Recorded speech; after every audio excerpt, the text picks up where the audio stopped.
좀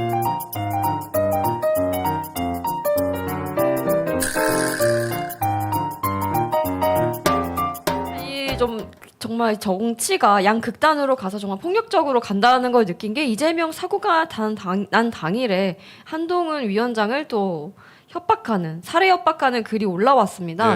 네, 그래서 이 40대 작성자였는데 광주에서 긴급 체포가 된 상황입니다. 이게 한두 번 있는 게 아니고 옛날 박근혜 대통령도 누가 카트칼로 그랬고 마크 리퍼트 대사 그 양반도 누가 칼로 그랬고 송영길이도 망치로 누가 때렸는데 그 사람은 또 자살했더라고요. 자살은 아니고 의문살. 네. 그다음에 뭐 이재명 같은 경우도 그렇고 옛날 김성태도 그렇고 예를 들어서 이런 경우에는 이게 폭력적 성향이 있는 이런 사람들이 쭉 보면은 이상한 훌리건들이고 그 성향이 예사롭지 않아요. 네, 그렇습니다. 그래도 어떠한 폭력도 정당화가 될 수 없기 때문에 이런 거는 정말 지양해야 합니다. 이렇게 하시면 안 되죠. 자기들이 가짜뉴스에서 막 증오심과 분노 이것을 유발시켜 놓고 오히려 적반하장으로 자기들이 그것을 하면 안 된다고 얘기를 해요. 네. 그리고 정말 비교하고 싶은 분이 있는데 박근혜 대통령도 전에 한나라당 대표 시절에 신촌에서 유세를 하던 중에 이런 괴한에게 습격을 당했거든요. 커터칼로 11cm가 넘는 그 상처가 났는데 이재명하고 정말 달라요. 이재명은 하고 누워가지고 정말 뭐 다 죽어가는 것처럼 쓰러져 있었는데 이 박근혜 대통령은 그 당시에 정말 의연하게 이걸 붙잡고 마지막까지 이렇게 갔거든요. 사람들 놀릴까봐. 그러고 나서 이제 그 수술이 끝나고 나서 가장 첫 마디가 대전은요였어요. 대전에 좀 어려운 상황이었는데 그걸 물어보는 질문을 했던 겁니다. 이 둘의 차이가 확연히 나죠. 그렇죠. 1cm 열상하고. 네, 11cm 자상이었거든요. 그때는 신경까지. 그렇죠. 박근혜 대통령 그걸보다 자상이라고 하는 거예요. 그게 자상이고 이건 열상, 뭉툭한 걸로. 정말 이렇게 정치인들이 정치를 하다가 다치는 일은 좀 없었으면 좋겠습니다. 그렇게 막 사람들을 강성 지지자들 유도한 것은 사실상 정치인의 책임이고 정치인들의 자업자득이다. 나는 이렇게 이야기하고 싶어요. 네, 그리고 그 가해자 있죠. 그 사람이 민주당 당원으로 밝혀졌습니다. 결국 그리고 이마에 왕관에 뭐라고 써 있었습니까? 내가 이재명이다라고 써 있었거든요. 근데 사람들은 뭐라고 했냐면 개딸들은 그 국힘이 위장 가입을 해가지고 따라다녔다는 거예요. 그래서 아니 굳이 위장을 왜 합니까? 그리고 우파들은 좌파 옆에 가는 거 진짜 혐오해요, 싫어해요. 무슨 말 같지 않은 소리를 그렇게 나요. 그러면은 김부겸 총리는 옛날 한국당인가 뭐 거기 있었는데 그 당적을 그렇게 주장을 해야죠. 지금 현재 뭐 당적이 뭐냐 이걸 갖고 얘기해야지. 자기들이 마치 이 사람이 국민의힘 당적이 했으면 하는 바람이 있었어요, 이경이랑. 근데 까보니까 이게 아닌 거예요. 맞습니다. 네. 이렇게 얘기해놓고 정치적으로 활용하려고 했는데 자기 뜻대로 안 되니까 이 사람이 원래 국힘이었는데 탈당한 다음에 민주당으로 가입했다 이런 식으로 주장하는 게 말이 되나요? 그다음에 국힘 옛날 당원인지 아닌지도 확인이 안 된 상황이에요. 불분명하다는 거예요. 근데 민주당 당원인 것은 확실하다는 거 아니에요. 그래서 이번에 경찰에서 압수수색 한다고 하거든요. 양쪽 다. 이 확인을 하기 위해서. 국민의힘은 밝혔고 민주당은 개인정보 때문에 밝힐 수 없다. 이게 팩트 아니에요? 이거 왜 못 밝힙니까? 아니, 밝힌다고 하니까는 이제 밝혀질 거라고 생각을 하고 이경은 정말 입이 방정이고 주댕이가 문제인 것 같습니다. 당 지도부에서 입단속하라고 그렇게 주의를 줬는데도 불구하고 이 피습 당한 거는 윤석열 대통령 때문이다. 발언해서 논란이 또 일었습니다. 그 얘기는 만약에 그 피습한 사람이 국힘 당원이었다.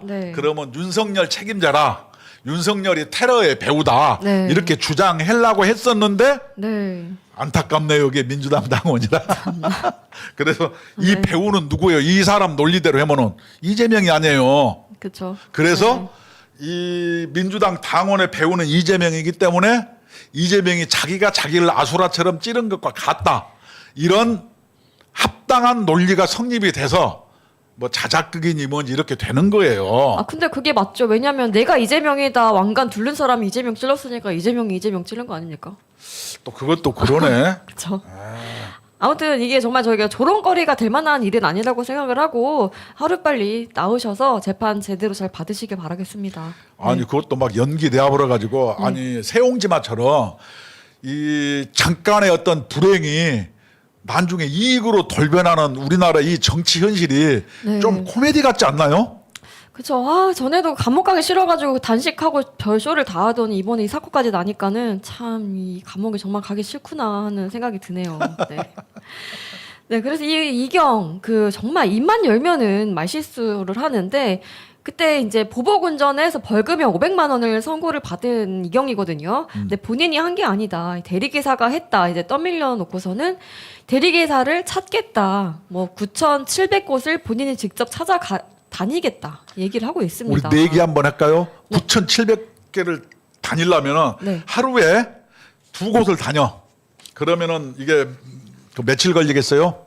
아니, 4,600일, 4,700일이 걸리잖아요. 몇 년을 가야 되니 10년도 4,700일이면은 10년도 넘잖아요. 그쵸. 어? 아니 이게 이 하루에 3곳을 다녀 대리기사 네. 찾으러 하루에 3곳 가면 얼마 걸려? 이게 3,600 며칠이 되니까 네, 그래도 하루에 한 20곳은 갈 수 있겠죠. 10년이 걸 20곳을 어떻게 다닙니까? 할 수 있죠. 찾아다니는데. 근처에 있으면은. 예? 그래서 이렇게 막 뻥치고 말도 안 되는 얘기를 하는 게 이게 도대체 이 양반은 도대체 뭐 하는 사람인지를 모르겠어요. 그냥 아직 정신을 못 차린 건죠. 그 대리기사 이종배 시의원한테도 고발까지 당했는데 정신을 못 차리는 거죠. 9,700개 네. 대리업체를 찾아다니는 것보다 네. 자기 아는 지인을 몇 네. 명 안 될 거 아니에요. 네. 누가 보내서 물어보는 게 더 빠르지 않겠어요? 당연하죠. 누군지만 한번 수소문 해보세요. 그걸 네. 찾는 게 더 빠르지. 아니, 누가 내 대리 기사를 불러줬는지도 모릅니까? 그렇지. 그걸 훨씬 빠르지. 네, 그러면 뭐 통화 내역이랑 다 하면 다 나올 텐데. 9,700곳 대리기사를 네. 하루에 3곳씩 방문하면 딱 10년 이상이 걸리는데 그것도 토요일 일요일 빼면은 몇 년이 걸릴지 몰라요. 한 20년 아니, 걸릴 텐데. 머리가 안 좋으신가? 왜 쉬운 방법을 놔두고 자꾸 어려운 방법을 쓰시는지 모르겠습니다. 그래 네. 이 여인 내가 봤을 때 민주당스러워요. 참. 그래서 이제 대리운전기사 연합회에서도 지금 이제 화가 난 거예요. 네. 대리기사를 범죄자 단정진 폭력이다. 당장 사과해라. 이제 요구를 했습니다. 네. 아니 아무리 그래도 옛날에 대리기사들이 사회적 약자라고 해도 네. 그 치열하게 자기 삶을 영위하는 사람들인데 투잡 쓰리잡 뛰면서 네. 그런 사람들을 2번 죽이는 거예요. 이경 씨. 네. 아 C자 빼고 싶네. 네. 그리고 이제 현재 한동훈 비대위원장이죠. 이제 네. 국민의힘의 비대위원장인데 지금 전국을 돌아다니고 있습니다. 신년 인사를 하고 있는데 인기가 정말 폭발적이에요. 근데 넥타이 푸는데 상남자던데요? 너무 멋있습니다. 어제 1월 2일이었습니다. 이 넥타이를 풀고 또 이 기존 정치인과 좀 다른 모습을 보여주는 게 의자 위에 올라가서 인사를 했어요. 나는 여러분과 신분이 동일한 같은 동료고 시민이다 네네. 이런 것을 저 행동으로서 네네. 메시지를 전달하는 거예요. 네. 넘들처럼 막 부산에서 막 헬기 타고 와서 특별 대접을 받는 사람이 아니고 네. 나는 여러분과 동일한 시민입니다. 네. 이 얘기예요. 그러니까 네. 단상위에도 안 올라가고 의자 위에 올라가서 잘 보이게 하려고 여러분 나는 여러분 동료 시민이고 여러분들 위해서 공공선을 위해서 열심히 하겠어요. 이 네. 얘기를 하는 거 아니에요. 네, 그리고 멋있어요. 또 이제 오늘 또 기사가 나온 것들이 있었는데 저 휴게소죠. 고속도로 휴게소에서 라면을 먹거나 이제 버스를 타고 이동을 한다고 합니다. 네, 그러니까 완전 이재명과는 너무 다른 행보를 보여주고 있는 겁니다. 한동훈도 네. 우리가 DH라고 예전에 얘기했잖아요. 네, 그렇죠. 네. 우리도 그거 헬기 좀 타세요. 네. 근데 헬기 그게 참 그냥 라면 먹고 버스 타도 멋있잖아요. 아유, 그럼요. 단상이 없고 의자 위에 올라가도 네. 요새는 다 이렇게 인정해 주잖아요. 네, 그렇습니다. 그리고 이 정치인으로서 지금 하나하나 행동이 아마 어려울 거라고 저는 좀 생각을 하거든요. 그런데 이 넥타이를 풀른다든지 의자에 올라가는 이런 모습들은 좀 많이 준비를 하지 않았나 생각을 해요. 아니, 굉장히 이제 저 사람이 똑똑하신 분이기 때문에. 그런 것을 일일이 준비한 게 아니고 평상시에 네. 몸에 배 있는 거예요. 아니에요. 저런 거는 준비한 준비한 거예요? 거죠. 정치적 메시지 주는 건데 당연하죠. 그러니까 다른 사람 보면은 가방 같은 거 노룩 패스하고 그러잖아요. 근데 자기가 갖고 다니더라고요. 장관 때도. 그러니까 노룩패스는 이제 본인도 모르는 상황에서 하던 행동이 나온 거고 이제 이 한동훈 위원장은 준비한 거죠. 이렇게 보여주길 위해서. 그래서 저런 네, 경우에는 좋은 것 참으로 같습니다. 네. 이 계급이 없는 시민 사회에서 네. 대단히 센스 있고 네.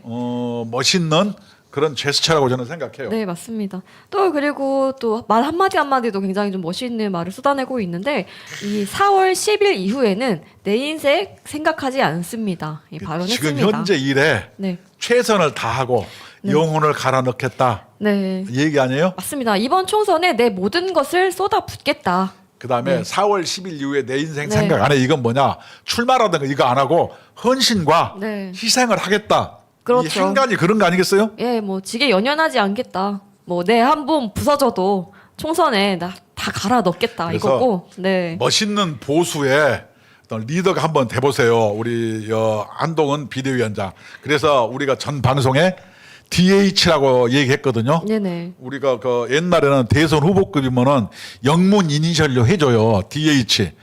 또 거시기도 해줘야죠. 이재명도 네. JMS. 네. JM.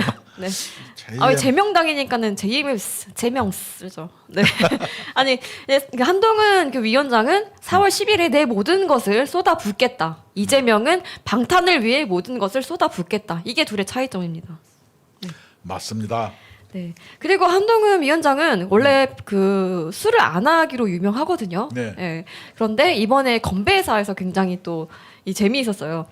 저는 술을 안 마시는 거 다들 아시지 않습니까? 네, 살아오면서 건배사를 할 일이 별로 없었는데 오늘은 제가 하겠다 하면서 이 총선에 승리하자 이런 또 메시지를 전달했습니다. 네. 그리고 공천 과정은 공정하고 드라마가 있어야 한다. 또 이제 발언했고요. 네. 이 차별이 없도록 할 것이다. 이제 그런 발언들도 했습니다. 이렇게 그런 의자 위에서 하거나 넥타이 네. 푸는 행위 이런 게 네. 또 동료 시민으로서 네, 서로 맞습니다. 차별 없이 네. 평등한 관계에서 네. 다만 임무와 네. 맡은 바 역할이 있을 뿐이다. 이 얘기를 하는 거예요. 예, 맞습니다. 정말로 나는 그래서 이번에 한동훈이의 발언을 보면서 네. 한동훈이는 공화주의자다. 저는 이걸 느꼈어요. 왜냐하면 네. 민주주의를 잘못 이해하면 이게 파시즘이 되거든요. 네네. 그러니까 다수결의 포괄이 아니고 네. 공화주의, 공공선을 얘기하는 거 보면은 확실하게 한동훈이는 민주주의자이면서도 공화주의자이다. 저는 네. 이렇게 분석을 하고 있어요. 네. 그렇지 않나요? 네, 그렇습니다. 그리고 가는 지역마다 정말 인기가 폭발적이에요. 이제 뭐 서울도, 대전도, 뭐 대구도 그렇고, 뭐 부산. 오늘은 이제 광주에 갔는데 광주에도 인파가 굉장하게 몰렸다고 합니다. 네, 이거 정말 대단하다고 생각을 하고 제가 봤을 때는 이 꼭 국민의힘을 지지하지 않는 사람도 이 한동훈 위원장한테 좀 관심이 많은 상황이 아닌가 하는 생각이 들어요. 그럼요. 네, 그리고 또 이제 73년생 한동훈이라는 책도 얼마 전에 나왔는데 이번에 이제 베스트셀러 1위까지 올라갔거든요. 근데 그것만 봐도 이 전 국민적 관심이 모이고 있다. 이렇게 해석할 수 있을 것 같습니다. 국민의 네. 희망이 되었으면 좋겠어요. 그래서 네. 뭐 대전 찍고 광주 찍고 또 어디 가고 막 그러잖아요. 네, 그쵸. 이게 그 처칠에 뭐냐면 언덕 위에서 싸우고 네네. 어디에 싸우고 이것을 약간 네. 뭐라 그래요? 벤치마킹 한 거죠? 네, 그렇죠. 그리고 또 비대위원장 수락 연설 때도 그 얘기 하지 않았습니까? 네, 뭐 서울에서, 부산에서, 대구에서, 광주에서 싸울 것이다. 이제 그 말랑 또 일맥상통하는 거죠. 그렇죠. 네. 네. 그리고 또 굉장히 또 좋은 또 뉴스인데 저 이거 보고 좀 재미있었어요. 그 노인 비하 발언으로 인해 가지고 이 노인회 회장 김호율 회장님이 좀 화가 많이 났었거든요. 네. 그런데 한동훈 위원장이 찾아가니까 얼굴 표정이 너무 좋아요. 네. 그러면서 그렇네. 네, 이재명 온다고 했는데도 안 왔는데 한동훈 위원장은 젊은 대표여서 그런지 뭔가 다르다. 이 국민의힘에 희망이 보인다. 아니, 이제 얘기를 했습니다. 옛날에 누구지? 네. 비대위원이 얘기하면 대표가 이렇게 갔는데 네. 민주당 같은 김혜경인가 그랬으면 이재명이가 네. 대표니까 이재명이 가야 되는데 이것도 또 공수표였다며요. 간다 걸고 안 갔대요. 안 갔다며요. 김은경만 갔죠 그때. 이재명의 공약이죠. 네. 불체포 특권 포기한다고 네. 안 오고 네, 그렇죠. 존경한다고 안 존경하고 간다고 말만 하는 하고 거죠, 말만. 안 가고. 네. 에이. 네, 근데 맞아요. 그거를 물에 빠지면 입만 동동 뜨는 거 아닙니까? 김호일 회장이 잘 지적을 했는데 네. 하여튼 제가 또 한마디 하고 싶은 거는 민경호 전 비대위원은 네, 안타깝습니다. 노인분들 어르신들을 폄하할 생각이 일도 없는 사람이에요. 그냥 네, 맞습니다. 수년 전에 네. 그런 것을 즉석에서 농담처럼 죄송해요 했는데 이 민경우가 나오니까 민주당의 586 또는 좌파 운동권들에게 위기의식을 느껴서 네. 이걸 그냥 앞뒤 자르고 공격했죠. 공격을 한 네. 거예요. 이것이 팩트예요. 민경우가 저는 굉장히 잘하는 사람인데 그런 사람들이 아니에요. 그런 분이 아니에요. 평소에 굉장히 바른 생활 하시는 분이고 그런 생각조차 하지 않는 분이기 때문에 좀 오해가 있긴 한데 민경우도 6학년이에요. 아니 그래도 그런 생각 자체가 예, 없는 예, 사람이에요. 근데 그래도 이제 그런 오해를 불어일으킬 만한 발언했기 때문에 그거는 좀 실수를 하신 부분이 있긴 그렇죠. 합니다. 그것을 네. 뭐 한 것은 아니지만 그럼에도 불구하고 네. 나는 하루 만에 부담을 주지 않기 위해서 아 정말 마음이 사표를 아프습니다. 했어요. 마음은 네. 아프지만 멋있었는데 민주당은 아무도 그렇게 하는 사람이 없었죠. 없었어요. 네. 그런 거 보면은 이 어떤 보수의 어떤 그런 어떤 희생과 헌신 이런 것에 대한 모범을 한번 네. 보여주세요. 저는 그 오히려 전화위복이 될 수 있다고 생각을 하고 앞으로 이 전사가 되어서 정말 이제 뜨거운 매운맛을 보지 않았습니까? 이 국민의힘에 전향해가지고 정말 더 열심히 싸우시면 앞으로 더 좋은 일이 많으실 거라고 확신합니다. 네. 민경우가 비대위원 있으면 함부로 말 못하고 쓱 가지만 비대위원을 그만두면은 이 민경우의 화력이 대단하거든요. 칠 게 없죠. 예, 네. 난리 나요. 참고로 네. 민경우 이분은 한 4, 50년 전에 우리 대우협회로 구로동맹 파업 때 우리 여공들이 단전단수된 사업장에서 옥새 파업 농성을 할 때 그 서울대생 몇 명이서 배낭에 물과 빵을 넣고 거기를 그냥 농성장을 이렇게 모르게 오다가 경찰과 구사대에 걸려서 얻어맞아서 기절해서 나왔어요. 그래서 네. 서울대생 때부터 약자의 고통을 외면하지 않는 정말로 열혈 청년이었어요. 네. 이런 사람이 민경우예요. 그래서 민경우 그 사람이 비대위원은 그만뒀지만 좀 더 사회의 역할이 많기 때문에 예, 그렇죠. 좌절하지 말고 좀 더 앞장서서 네. 싸워주길 바랍니다. 민경우도 화이팅. 네, 기대하겠습니다. 네. 네, 저희 김은희 회장님 얼굴을 보면은 아주 웃음꽃이 피었어요. 그리고 대화할 때도 웃음을 참으려고 하는데 눈이 계속 웃고 계시더라고요. 아니 김은경이 나올 때하고 왜 이렇게 다를까? 이렇게 화나가지고 저 사진에 싸대기도 때리지 않았습니까? 표정부터 너무 화가 나셨는데 이게 좀 너무 비교가 되는 거죠. 너무 좋아해. 아 참. 아무튼 이제 한동훈 위원장이 그 이제 비대위원장을 맡고 나서 굉장히 좀 마음이 놓이고 든든한 것 같습니다. 네, 하여튼 한동훈 잘해주기 바라요. 네. 연예인이에요 우리 한동훈. 그렇죠. 네.